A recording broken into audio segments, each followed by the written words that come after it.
Sean bienaventurados los pobres de espíritu, porque de ellos es el reino de los cielos. Sean bienaventurados los que tienen humildad, porque ellos la tierra heredarán.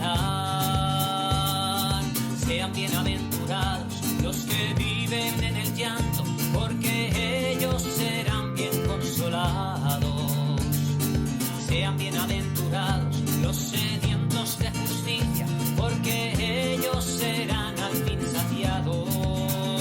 Sean todos bienaventurados, sean todos bienaventurados, sean todos bienaventurados, sean todos bienaventurados. Sean bienaventurados los que son misericordiosos, porque ellos tendrán misericordia. Sean bienaventurados los limpios de corazón, porque ellos verán un día a Dios. Sean bienaventurados los que buscan la paz, porque hijos de Dios les llamarán. Sean bienaventurados los justos perseguidos, porque de ellos es el reino de los cielos. Sean todos bienaventurados, sean todos bienaventurados, sean todos bienaventurados, sean todos bienaventurados. Bienaventurados si os persiguen por mi nombre y os causan cualquier mal. Llenaos el corazón de gozo y de paz, la recompensa será eterna. Sean todos bienaventurados, sean todos bienaventurados, sean todos bienaventurados, sean todos bienaventurados, sean todos bienaventurados,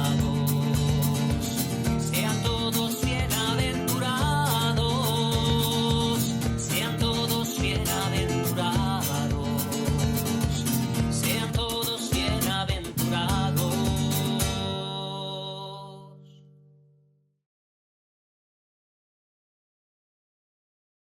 Buenas tardes a todos. Bienvenidas, bienvenidos todos a esta última sesión por este curso de este seminario Cristianos en el Corazón del Mundo, en el que vamos a trabajar en la comunidad humana, la visión cristiana de la sociedad, motor del servicio de la Iglesia y de la presencia de los laicos. Y nos va a acompañar para ello Salvador Ruiz, pero todavía no le voy a presentar, porque como siempre antes de empezar la sesión lo que vamos a hacer es, lo primero de todo, pues encomendarnos al Señor para que esta sesión realmente dé fruto en nuestros corazones, nuestro trabajo, y se dejen sentir. Y como hoy no puede estar Carlos, nuestro viceconsiliario, porque tenía otros asuntos que trabajar, pues quien nos va a hacer partícipes de la oración es nuestra compañera María José Miguel Cheli, que le dejo la palabra. Bueno, pues como cada sesión, ¿no? Ponemos todo este trabajo y la reflexión en manos del Padre, ¿no? En el nombre del Padre, del Hijo y del Espíritu Santo. Vamos a rezar esta oración que tenemos este año, el año de la esperanza, ¿no? Dice así: Padre que estás en el cielo, la fe que nos has donado en tu Hijo Jesucristo, nuestro hermano, y la llama de caridad infundida en nuestros corazones por el Espíritu Santo, despierten en nosotros la bienaventurada esperanza en la venida de tu reino. Tu gracia nos transforme en dedicados cultivadores de las semillas del Evangelio, que fermenten la humanidad y el cosmos, en espera confiada de los cielos nuevos y de la tierra nueva, cuando vencidas las fuerzas del mal, se manifestará para siempre tu gloria. Reavive en nosotros, peregrinos de esperanza, el anhelo de los bienes celestiales y derrame en el mundo entero la alegría y la paz de nuestro Redentor. A ti, Dios bendito eternamente, sea la alabanza y la gloria por los siglos. Amén. Muchas gracias, Cheli. Pues ya una vez puesto todo esto en las manos del Padre, ahí estamos. Venga, vamos a quitar cosas de medio. Sí que voy a presentar a Salvador Ruiz. Salva, que ahora yo le tengo en primera plana, o sea que me imagino que todos le estáis viendo perfectamente. Madre mía, qué joven eres, Salva. Salva Bueno, es de Montilla y es miembro de la Acción Católica General. Y yo creo que esto es como, forma parte, ¿no?, del carnet de identidad ya. En la actualidad está en la diócesis de Córdoba, siendo delegado episcopal de Apostolado Seglar, pero además es profesor, me decía, es profesor en la Universidad Pontificia Comillas y Cade de Madrid, del Centro de Magisterio Sagrado Corazón, allí adscrito a la diócesis de Córdoba, y del Instituto Superior de Ciencias Religiosas Beata Victoria Díez de Córdoba también. No sé cómo te da tiempo, Salva, la verdad. Él va a ser el encargado de plantearnos el tema que queríamos tratar esta tarde, la comunidad humana. Salva, ¿no me has dicho cuándo conociste a Manos Unidas? bueno. Yo los recuerdos que tengo de manualidades de la infancia, claro. En la parroquia, en el colegio. Yo recuerdo los vídeos de aquellas campañas fuertes, donde se hablaba de justicia, se hablaba de deuda externa, se hablaba de campañas muy fuertes, allí en los años 80, años 90, y, y donde te abrían los ojos al mundo, un mundo grande, lejano, pero donde había presencia de la iglesia, ¿no? Haciendo el bien.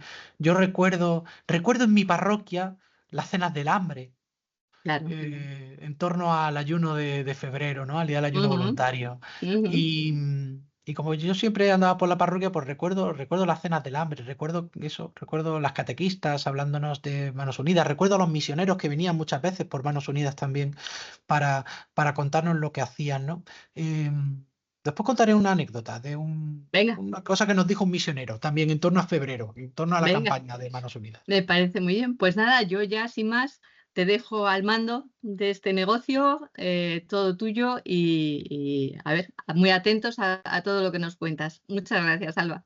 Muchísimas gracias, Mercedes. Voy a compartir, si os parece, aquí. Aquí. A ver, vamos a ponerlo así en grande. Aquí.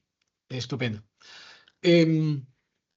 Bueno, muchísimas gracias a todos, muchísimas gracias a Mercedes, a Chili, a todas Manos Unidas, a todas las delegaciones también de las distintas diócesis de Manos Unidas. Gracias primero por invitarme a compartir con todos vosotros este rato. No es que yo sea experto en lo que voy a hablar, simplemente pues vamos a compartir, a reflexionar entre todos sobre este tema tan interesante como es esta visión cristiana de la sociedad, ¿no? La comunidad humana, y la visión cristiana de la sociedad dentro de estos seminarios de presencia en el mundo, ¿no? Y también daros las gracias no solo por estar aquí a las 5 de la tarde con lo que está cayendo fuera, desde luego, de calor y de verano que tenemos ya aquí, sino también gracias por lo que hacéis cada día, por ser las manos y el corazón de la Iglesia, que está presente en tantas situaciones de pobreza en todo el mundo, ¿no? Y yo creo que la Iglesia os debe, entre otras cosas, os debe la credibilidad. Es decir, muchas veces los que somos más mediocres, pues tenemos credibilidad gracias a los órganos fuertes de la Iglesia. Y un órgano muy fuerte de la Iglesia, desde luego, es Manos Unidas, ¿no? Y nada, vamos a echar un rato con esta reflexión sobre la visión cristiana de la sociedad, ¿no? La comunidad humana. Como tenéis el tema, pues en el tema aparecen también muchos aspectos de lo que yo voy a hablar. Todo lo que yo voy a hablar, o casi todo, o muchas cosas de las que yo voy a hablar, como sabéis, está en el número 7 de del itinerario de formación cristiana para adultos, en el tema 81, que tiene este mismo nombre, la comunidad humana.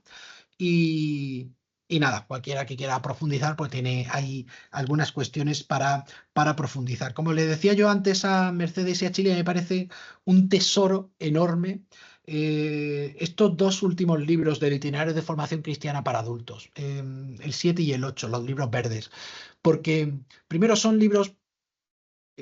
temas que están redactados de forma muy sencilla, que se entienden muy bien, que pueden ayudar también a divulgar en parte esta doctrina, que no deja de ser una doctrina social de la Iglesia, y que además ayuda mucho para poder reflexionar sobre temas que habitualmente no estamos acostumbrados a tratar. Y por eso me parece que son temas muy interesantes. Ya digo, tanto el libro 7 como el libro 8 del Itinerario de Formación Cristiana para Adultos. Y todo esto junto a un material todavía bastante desconocido, que aunque estaba hecho para los jóvenes, yo creo que es apto para todas las edades, que muchos adultos nos sorprenderíamos de lo que podríamos aprender, que es el DOCAT. Es decir, esta continuación que se quiso hacer del YUCAT, pero sobre la doctrina social de la Iglesia. Y aquí hay temas, ya digo, no para jóvenes, bueno, para jóvenes también, porque está hecho en su lenguaje, ¿no? Pero para cualquier edad. Podríamos aprender mucho de este resumen, digamos, de la doctrina social. Hombre, el que quiera entrar en el compendio de doctrina social de la Iglesia, obviamente es un documento mucho más elaborado, ¿no? Pero para el que quiera entrar en un documento sencillo, hecho con preguntas, con respuestas, pues ese DOCAT, el libro azul de la serie de YUCAT, también es muy interesante, ¿no? Porque nos ilumina y nos hace reflexionar sobre, ya digo, cuestiones que habitualmente no estamos acostumbrados a tratar y que sin embargo son tan urgentes, ¿no? Tan urgentes. Basta con que uno le eche un vistazo al telediario para ver hasta qué punto nos interpela la realidad. Vivimos en un mundo en el que todavía estamos esperando este nuevo amanecer de la humanidad, ¿no? Vivimos en un mundo que todavía está en parte como esta imagen, ¿no? En parte en tinieblas, con una gran luz que nos va iluminando, pero que todavía en parte sigue en tinieblas. Y sigue en tinieblas porque hay muchos retos que nos amenazan, ¿no?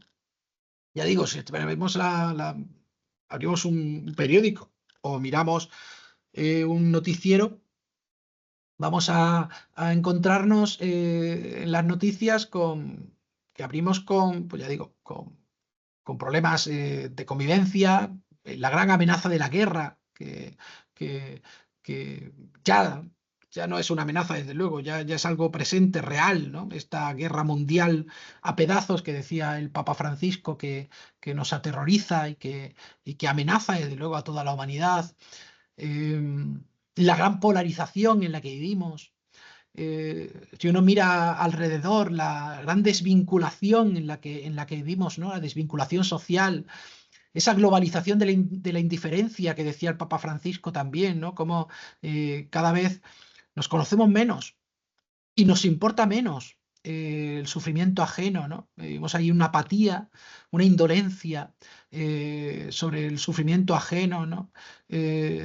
Grandes estructuras de pecado que hay en el mundo, ¿no? En toda la sociedad, ¿no? Un mundo que, sin embargo, y esto es el primer punto que yo quería traer, un mundo que es amado por Dios. Y esto es muy importante. Es muy importante porque a veces todavía tenemos en la cabeza aquello que leíamos en el Catecismo del Padre Ripalda, del alma, el mundo, el demonio y la carne. Y es verdad, ¿no? No tanto el mundo, más bien la mundanidad es un gran enemigo del alma, yo estoy de acuerdo, ¿no? Pero el mundo, sin embargo, es amado por Dios. Tanto amó Dios al mundo que le entregó a su único hijo. Y a nosotros nos dice, id al mundo, id por todo el mundo y proclamad el Evangelio. Es decir, el mundo, la realidad es un lugar donde Dios se revela. Es un lugar donde encontramos también las semillas de bien, las semillas de Evangelio. Es un mundo, es un lugar donde Dios nos habla a través de lo que el mismo Señor decía en el Evangelio, estos signos de los tiempos, ¿no? Luego, cuando miramos el mundo y vemos muchas veces estos retos, estas incertidumbres, estos miedos que también que se nos levantan, pues no podemos dejar la oportunidad de mirar también las esperanzas, ¿no? En este año jubilar. Estas esperanzas que también, estas semillas de esperanza que también están y que desde luego para nosotros tiene que ser también un aliento. Luego, el mundo es amado por Dios. La sociedad es amada por Dios. Por todos y cada uno de nosotros, que juntos formamos la sociedad, Jesucristo ha entregado la vida en la cruz. Por cada uno de nosotros, por todos los que formamos la sociedad, por todos, por todo el género humano, el Señor nos entregó la vida en la cruz, el Padre nos entregó al Hijo, se nos fue enviado el Espíritu Santo. Es decir, el mundo, las sombras del mundo que todavía están necesitadas de luz, están necesitadas todavía de redención, es el lugar hacia donde nosotros estamos llamados a ir, y particularmente estamos llamados los fieles laicos, luego lo veremos, particularmente los fieles laicos. Es decir, no, es verdad que nadie en la iglesia, nadie puede renunciar a esta tarea de iluminar, de sembrar de evangelio. De hecho, la iglesia solo sirve para eso, para ir al mundo. La iglesia solo sirve para llenar el mundo de evangelio. Si la iglesia no anuncia el evangelio, no evangeliza, como diría pues Pablo VI en Evangelii Nunciandi, la iglesia no sirve para nada. Es decir, la iglesia vive para evangelizar, existe para evangelizar. Y evangelizar es ir al mundo, ir a este mundo, ir a la sociedad que nos espera. Pero claro, para eso necesitamos tener la visión que tiene Dios de la sociedad, la visión cristiana de la sociedad. ¿Qué visión tienes tú de la sociedad? ¿Y qué visión tiene Dios de la sociedad? ¿Y es la misma? Como tú miras la sociedad, como tú miras el mundo, ¿es como Dios mira el mundo? Eso creo yo que es la clave de lo que vamos a reflexionar esta tarde. ¿Cómo mira Dios el mundo? ¿Cómo mira Dios la sociedad? ¿Y cuál es la clave de interpretación para nosotros de la sociedad en la que vivimos? Y esto es muy importante porque aquí es donde nosotros somos. ¿Bien? Nosotros, es verdad, no somos del mundo, pero estamos en el mundo. Y el Evangelio tiene una clarísima dimensión social. El querigma tiene una clarísima dimensión social. La vida nueva de los que creemos en Cristo obviamente se manifiesta exteriormente en la vida social. Luego todo eso, todo, hay que ordenarlo según Cristo, ¿no? Y eso es lo que podemos ir reflexionando en esta tarde. Dios tiene un designio de amor para toda la humanidad. Fijaos, además, eso no solo en nuestra experiencia, digamos, cristiana, sino que en la experiencia religiosa universal, eso está ahí. Hay un designio de amor de Dios para la humanidad. En toda la experiencia religiosa universal encontramos puntos comunes. En toda la experiencia religiosa universal, Dios es el origen de todo lo que es. En toda la experiencia religiosa universal, Dios es la medida de todo lo que debe ser. Y en toda la experiencia religiosa universal hay una regla de oro. Tratad a los demás como queráis que ellos os traten. Es decir, el encuentro con Dios, la experiencia religiosa, tiene necesariamente una consecuencia moral en mi conducta, en cómo voy a tratar a los demás, en cómo me voy a relacionar, en cómo voy yo a portarme en sociedad también, ¿no? Y eso fue aparte de un plan, de un designio de Dios. Dios tiene un designio de amor para la humanidad. Lo que importante es, en primer lugar, vamos a poner en el centro a la persona. Poner en el centro a la persona. Poner en el centro al ser humano. Porque es el centro de toda la creación, porque Dios así ha querido fijarse en el hombre, en cada hombre, en cada hombre, en cada mujer, especialmente en aquellos en los que más sufren. Dios pone en el centro al ser humano. Eso además aparece especialmente en los pasajes de la creación. cómo Dios crea al ser humano y lo coloca en el centro de todo. ¿Por qué? Porque está en el centro de su corazón. El ser humano está en el centro del corazón de Dios. Y esto es muy importante, porque cuando hablamos del ser humano no tanto estoy hablando de mí, sino estoy hablando del otro y de mi relación con el otro.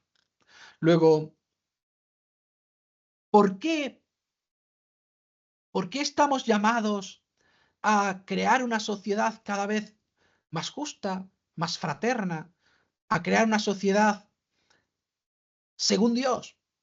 Pues estamos llamados a esto porque está en el designio del corazón de Dios. Porque Dios quiere una sociedad más justa. Dios quiere una sociedad más fraterna.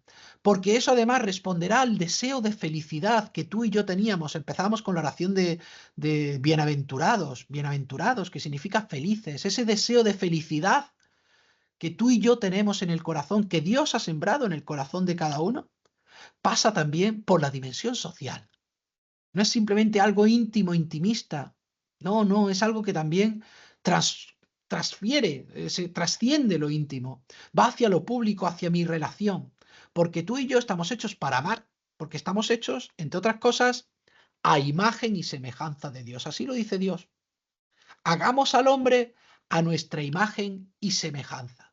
Si nosotros descubrimos de verdad que todo ser humano con quien yo me cruzo por la calle, mi vecino, mi vecina, mi padre, mi madre, mi esposo, mi esposa, mis hijos, mis sobrinos, la persona con la que me cruzo en el supermercado, en el autobús, la persona que está a miles de kilómetros en alguna necesidad.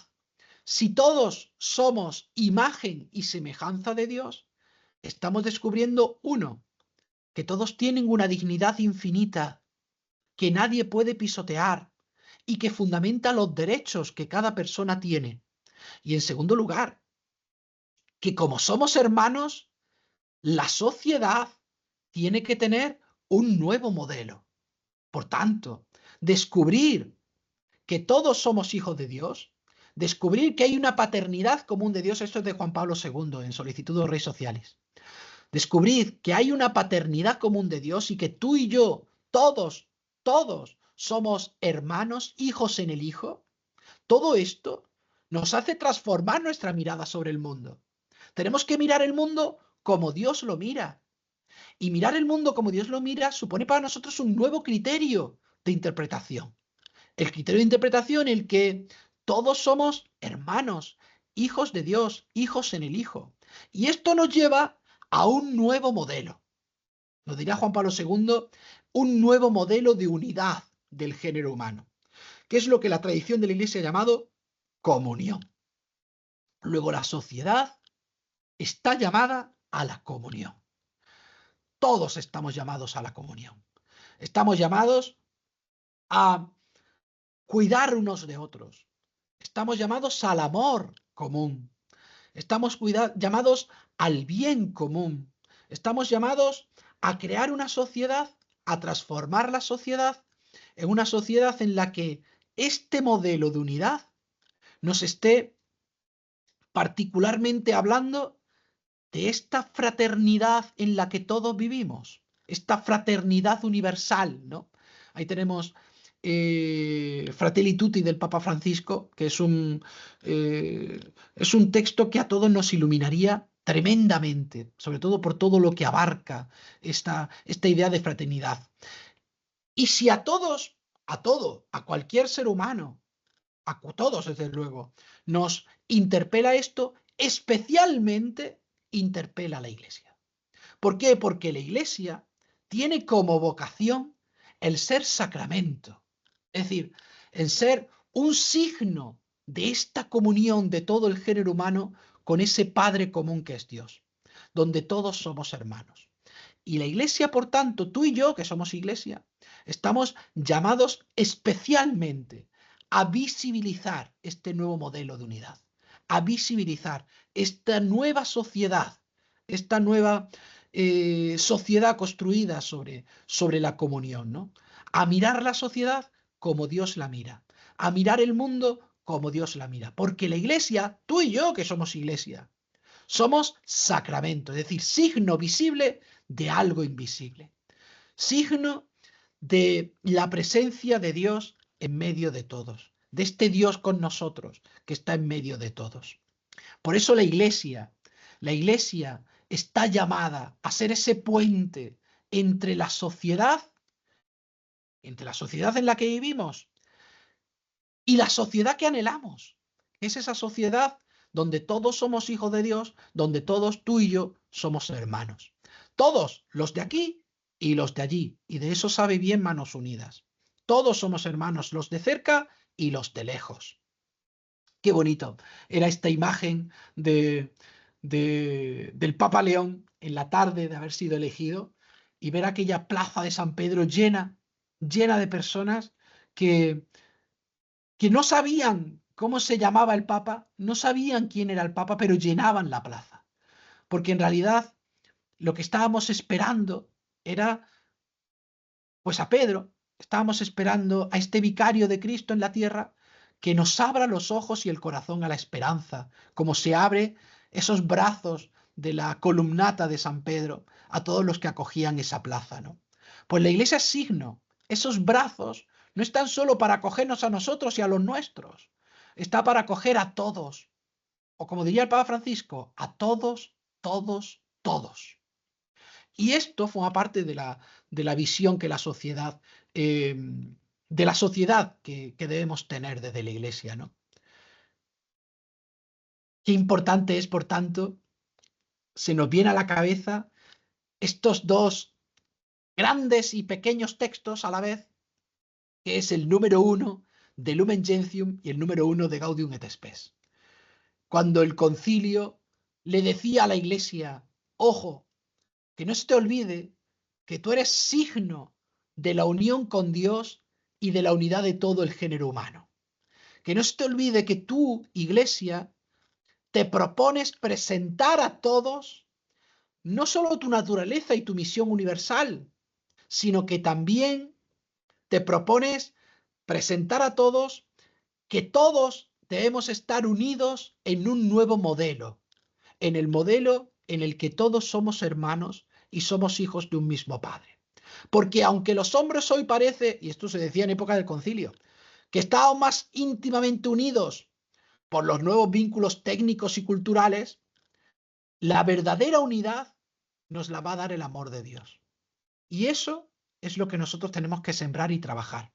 Y para esto nos diría Gaudium et Spes, nada más empezar, que no se nos olvide que los gozos y las esperanzas, que las tristezas y las angustias, todos esos retos y esperanzas que hemos dicho antes, todos esos miedos que a veces vivimos cuando miramos no el futuro, sino el presente de la humanidad, todo eso, y especialmente los de los pobres y de todos los que sufren, son los gozos y esperanzas, las tristezas y las angustias de los discípulos de Cristo, tuyos y míos. Nada hay humano que no encuentre eco en el corazón de la Iglesia. Qué bonito esto. No hay nada verdaderamente humano que no encuentre eco en nuestro corazón, que no encuentre eco en el corazón de la Iglesia. Por eso, la Iglesia está llamada a ser signo. Está llamada también a hacerle descubrir al mundo su verdadera vocación, que es la vocación a una nueva humanidad, a una nueva civilización, como diría Juan Pablo II en aquella expresión tan repetida por él. Una nueva civilización que es la civilización del amor, donde el amor sea la regla, donde el amor sea el modelo, donde el amor sea la técnica, donde el amor sea la metodología, donde el amor lo inunde todo, donde todas nuestras relaciones estén fundamentadas en el amor, en la búsqueda del bien del otro. Pues así es como Dios mira la humanidad, así es como Dios nos mira, y así es como descubriremos lo que tú y yo verdaderamente somos. Dirá el tema que estamos estudiando que el ser humano, el hombre, la mujer, la persona, es un ser social. Somos seres sociales. Somos seres sociales donde lo que nos caracteriza es que tenemos una misma dignidad, aunque también somos seres con muchas dimensiones. Dios nos ha hecho sociales. ¿Por qué? Porque estamos hechos a imagen de Dios. Si Dios es comunión, Dios es familia, tú y yo somos seres sociales porque estamos hechos como Él. Estamos hechos para amar, estamos hechos para relacionarnos. Nosotros necesitamos relación. La familia, la sociedad, es cómo nos relacionamos, es cómo vivimos, construimos desde lo que somos. Por eso, el ser humano es capaz de comunión, es capaz de amor. Claro, llegar a esta conclusión a veces nos da vértigo, porque cuando uno mira la realidad del mundo en el que vivimos, donde parece que no hay o no se rige desde luego el mundo por estos criterios de amor, parece a veces que somos incapaces y que nos tendremos que resignar a ser como somos y que nos tendremos que resignar a un mundo en guerra y que nos tendremos que resignar a un mundo egoísta y que nos tendremos que resignar a que uno valga por lo que tiene y no por lo que es y que nos tendremos que resignar quizá a esta construcción social que viene de lejos y que va para lejos. Pero no nos resignamos. Desde luego tú y yo, que conocemos el Evangelio, no nos resignamos y no nos resignamos porque el ser humano, si algo conocemos de él, es que es capaz de amar, es capaz de comunión con sus semejantes. Eso sí, la persona humana es multidimensional. Es verdad que somos un ser social, también somos una individualidad, pero no somos una individualidad absoluta. Igual que tampoco somos meramente una célula en un organismo, con un papel funcional donde uno vale simplemente por lo que hace, mientras sea útil, y cuando deje de ser útil, pues se podrá descartar, como nos denunciaba el Papa Francisco también en tantos escritos, en tantas alocuciones suyas, en este mundo, en el descarte en el que vivimos, donde se descarta lo que no sirve, lo que no produce.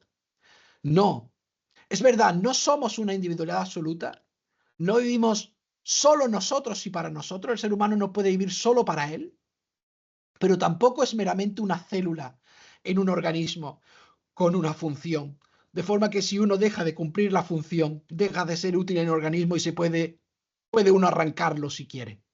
No. Estamos llamados sobre todo al amor, a la comunión.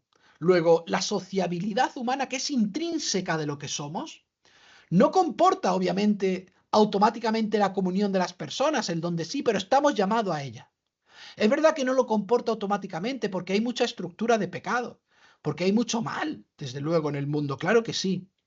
Pero hay una gran esperanza, y es que tú y yo, todos los seres humanos, todos somos capaces de amor.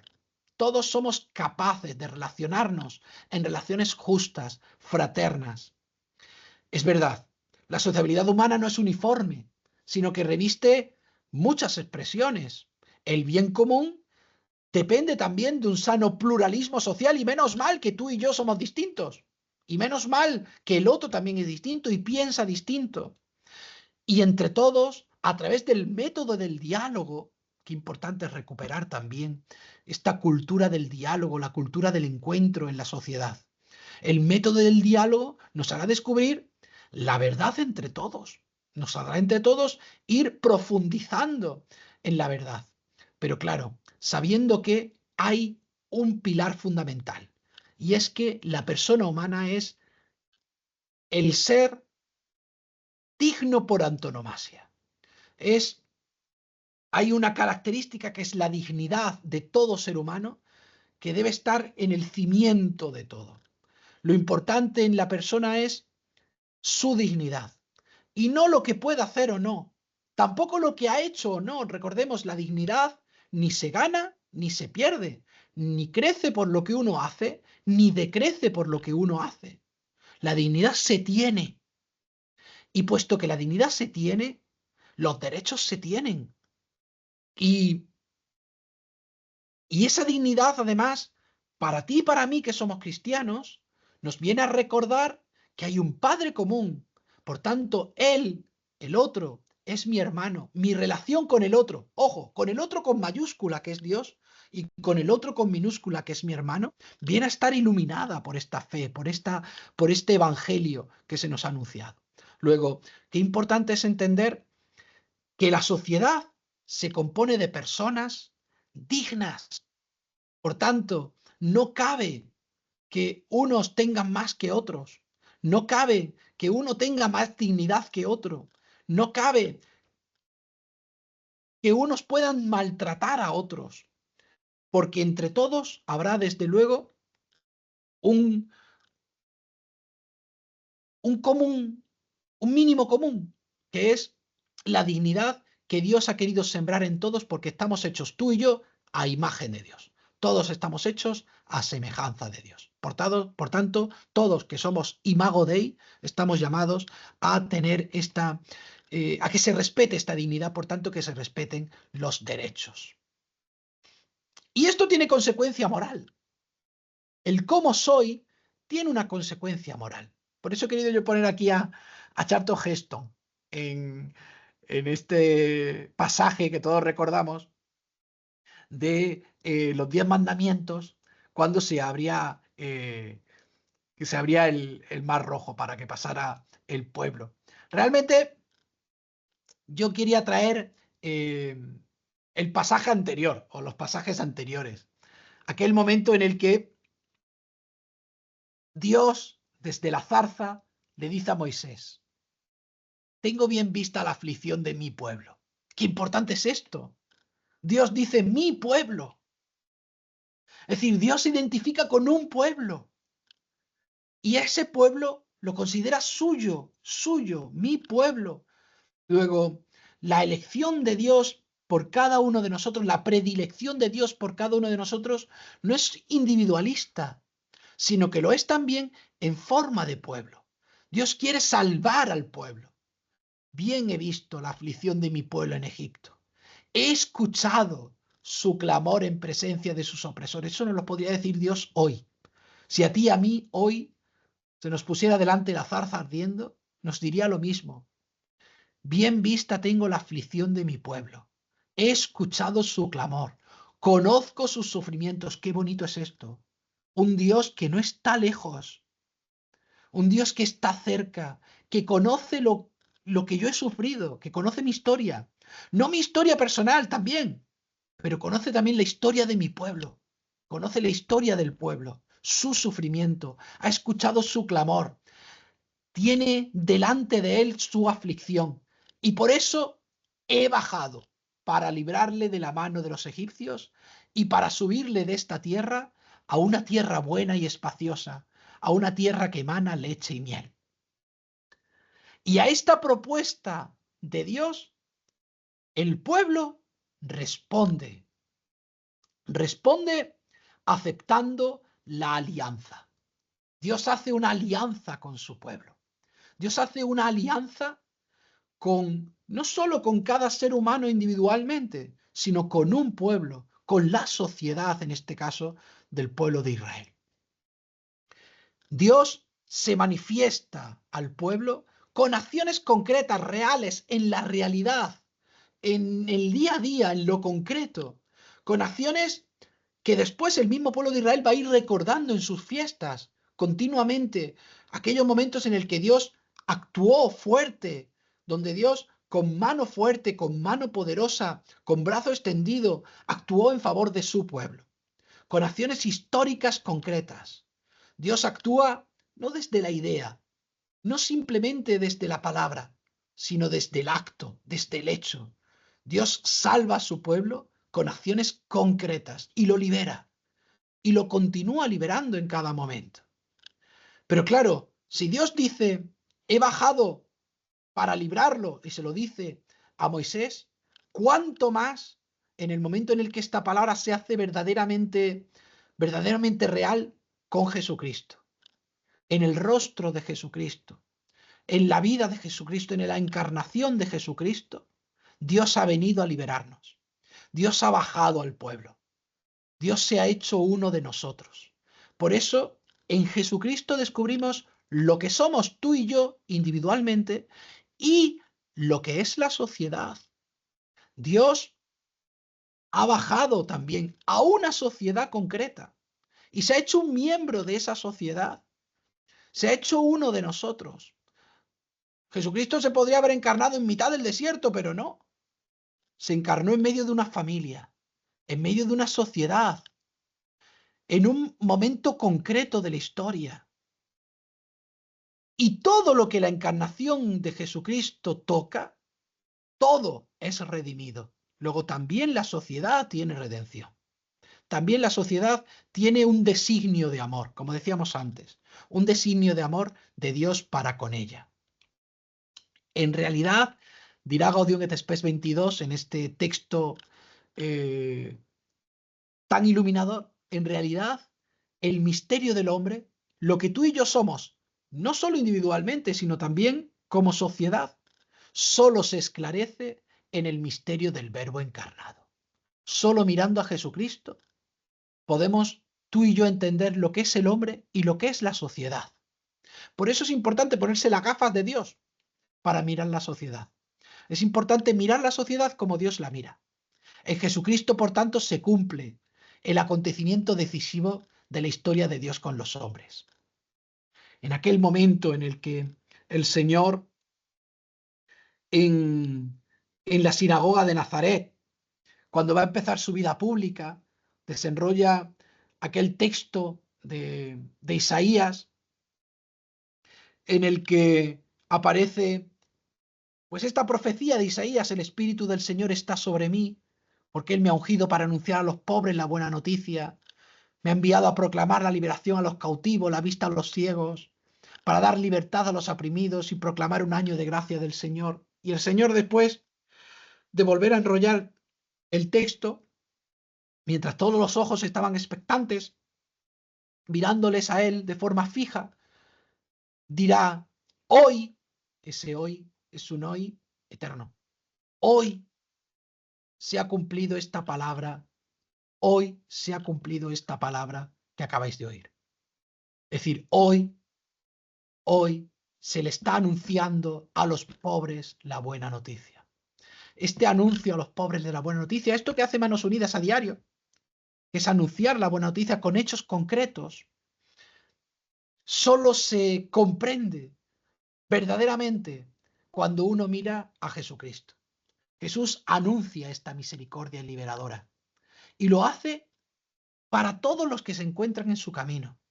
Y lo hace sin mirar de dónde son, de qué raza, de qué religión. Lo hace mirando simplemente que son hombres y mujeres amados por el Padre. Y con eso le basta para amarlos Él. Y Él invita a ti y a mí a seguirle por este camino, de dar la vida por el camino de la misericordia. Por eso el rostro de Dios, que es el rostro de Jesucristo, que resplandece plenamente en el misterio pascual, en Cristo muerto y resucitado, es la clave de interpretación del mundo. Queremos interpretar el mundo, la sociedad. ¿Cómo mira Dios al mundo? Lo tenemos que mirar desde Jesucristo. ¿Y cómo miraba Jesucristo? Desde la misericordia, desde el amor. Luego, la clave de interpretación del mundo es el amor. La clave para las relaciones sociales es el amor. La comunión a la que estamos llamados es el amor. El nuevo modelo al que estamos llamados es el amor. Todo debe transformarse en el amor. Todo. Porque todos estamos hechos a imagen y semejanza de Dios familia, de Dios comunión. Este mandamiento del amor recíproco es lo que debe inspirar todas las relaciones humanas, la economía, la educación, la política. Claro, es que hablar de esto, desde luego uno pone el telediario y se le echa el alma a los pies. Pero es que la política también está llamada al amor. Las comunicaciones, la educación, como digo, la economía, la familia, las amistades, el ocio, la cultura, todo está llamado al amor. Este amor debe inundarlo todo. Y ahí tú y yo como iglesia, que conocemos esto, además, porque nos hemos encontrado con este Jesucristo, con este Dios amor, estamos llamados a resplandecer, a hacerle ver al mundo, ojo, que el mundo alcanzará la felicidad cuando la sociedad se base en este mandamiento del amor. Y el mandamiento del amor, que nos llevará, como veremos después, a principios como el principio de solidaridad, a principios como el principio del bien común, a principios como el principio de destino universal de los bienes. Este mandamiento del amor es la única solución a los problemas sociales. Toda la cuestión social debe mirar al mandamiento del amor, porque el amor es la única clave para el problema social, para la cuestión social. Y ahí vive la sociedad. A veces, pues como en un paso de cebra, unos van para allá, otros van para acá, se cruzan, con indiferencia muchas veces, y no caemos en la cuenta de que todos estamos llamados al amor. Estamos llamados a transformar la realidad desde este prisma del amor. Todos. Pero dentro de la Iglesia, especialmente tú y yo que somos laicos. Bueno, para los que lo sean. Para los que lo sean, para los que somos laicos, tú y yo, esto es una vocación primerísima. Yo recuerdo alguna vez cuando he visitado las parroquias, o bien siendo director de Cáritas, o bien como delegado apostólico seglar y visitado las parroquias, muchas veces yo he encontrado a los sacerdotes que nos decían, hoy, yo es que tengo aquí una gente tan buena, tengo aquí a la señora Rosa es una cristiana buena, bueno, que lo era seguro, ¿eh? No voy a criticar a la señora Rosa, Dios me libre, seguro que era una mujer maravillosa, pero el cura decía, es que es el modelo de cristiana, ojalá todo el mundo de la parroquia fuese como la señora Rosa. Pues la señora Rosa está en catequesis. La señora Rosa echa una mano siempre que hay que hacer algo dentro de la parroquia. Cuando venimos todos a limpiar, la primera que está y la última que se va. Y la señora Rosa además lleva el grupo de adultos y además echa una mano con la economía de la parroquia. Que todo eso está muy bien.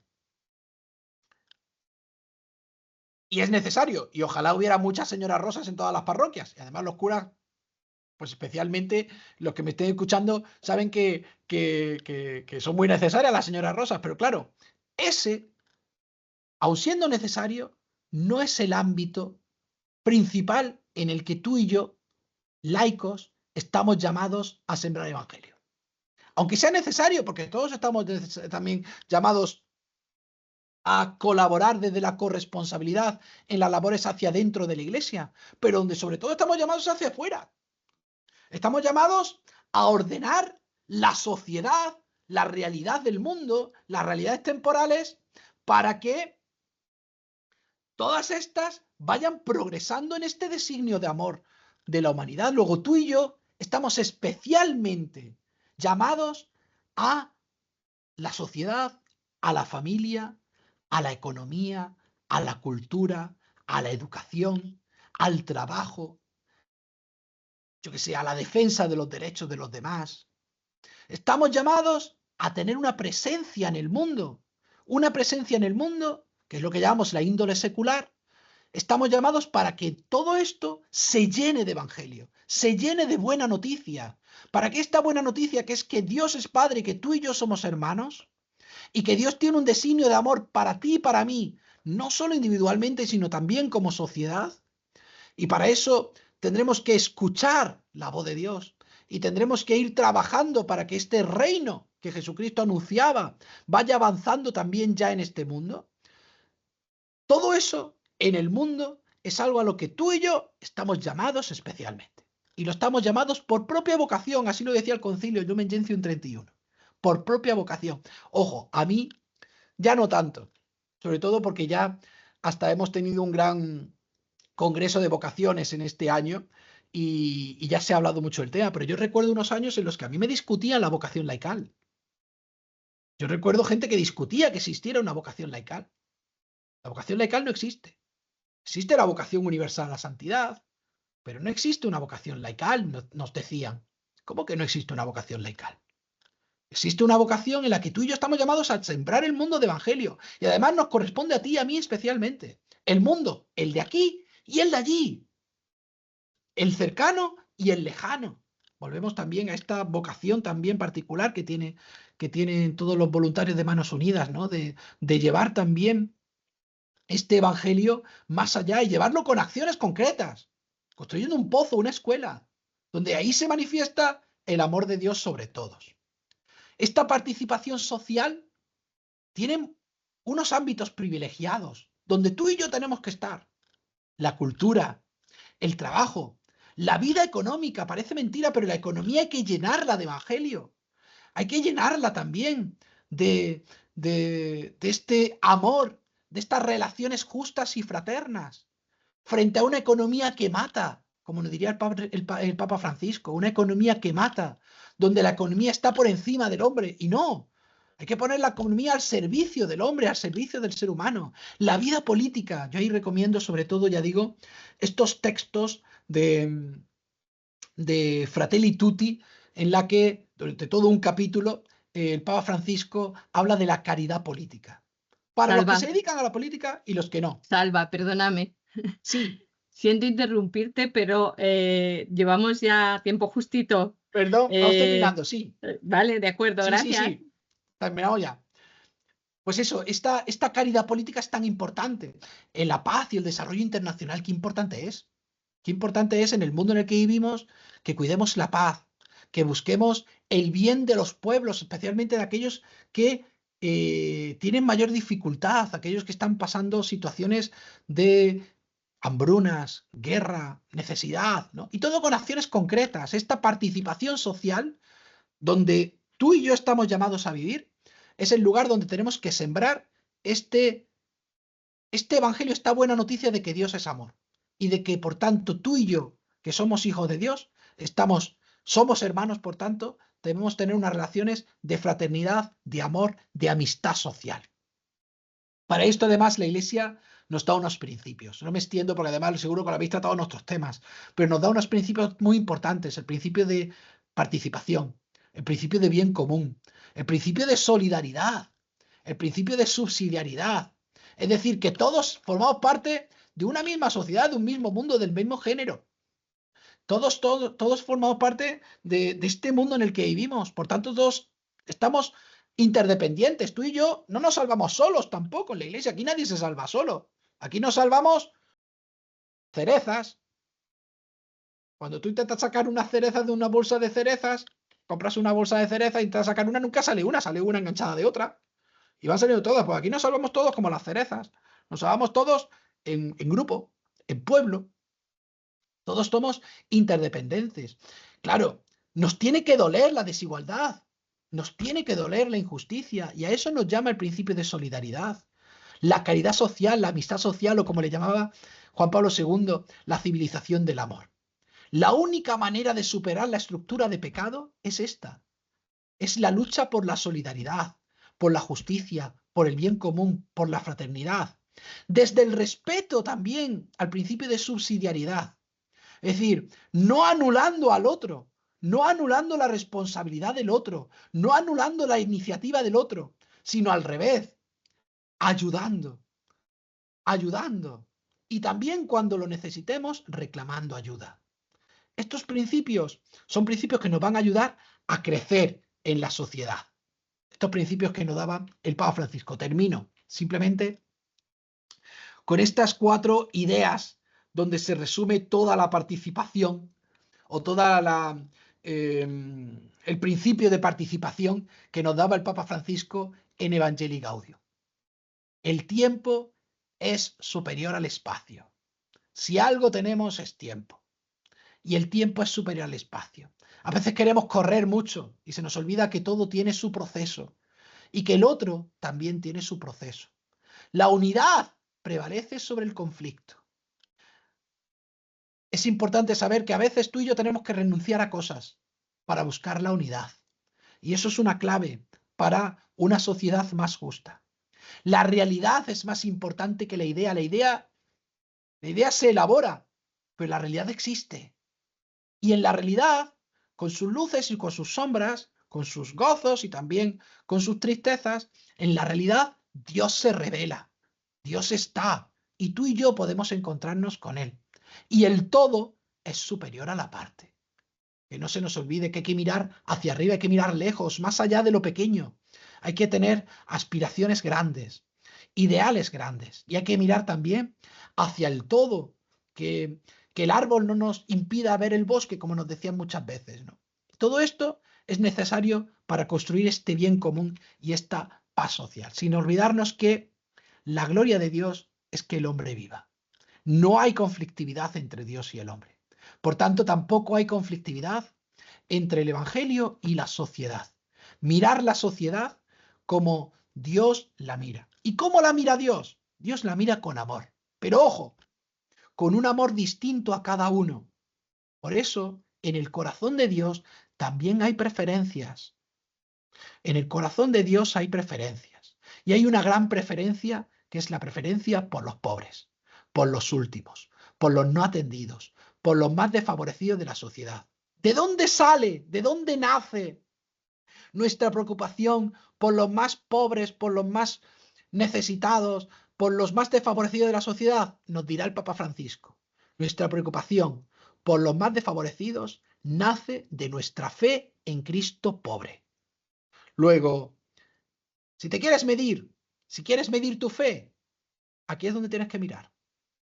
¿Dónde vas a medir tu fe? Si mi fe es grande, si es pequeña, si yo creo de verdad o no en este Jesucristo, Hijo de Dios, este Cristo pobre, pues en cómo trato yo a los más pobres, en cómo me preocupo yo por los más pobres, por los miembros más débiles de la sociedad, en cómo me relaciono, en cómo son mis formas de moverme en sociedad, en esta opción preferencial por los pobres.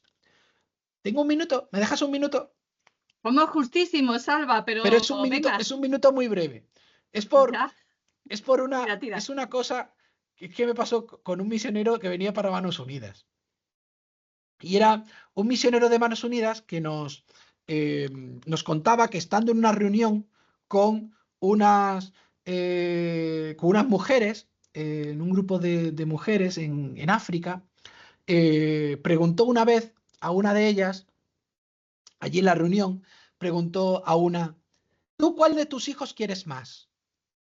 Claro, él esperaba que la mujer le dijera pues a todos y él sacara un poco la catequesis, pues Dios nos quiere a todos por igual y por eso todos tenemos que ser buenos y todo eso. Pero la mujer no le contestó eso. La mujer, cuando le preguntó el misionero, ¿tú a cuál de tus hijos quieres más? Lo que le contestó fue: al más pequeño hasta que crezca, al que está en camino hasta que vuelva y al enfermo hasta que sane. Pues ese es el corazón de Dios. Este es el corazón de Dios, que tiene un corazón de madre. Pues cuando nosotros en la sociedad empecemos a mirarnos unos a otros con este criterio, nuestra sociedad será una sociedad cada vez más justa y más fraterna. Termino. Muchas gracias. Muchas gracias, Salma. Y disculpadme que me enrolla demasiado. No, siento interrumpirte porque la verdad es que da gusto. Creo que nos has ayudado mucho a mirar esa comunidad, ¿no?, humana de una manera diferente y a entenderla también desde la fe. Pero siento las prisas. Te agradecemos enormemente que hayas estado con nosotros esta tarde con tus 40 grados en Córdoba, que espero que que estés con un poquito de aire acondicionado, la verdad. Sí. Muchísimas gracias, Alba. Un besazo enorme y hasta que nos veamos en persona.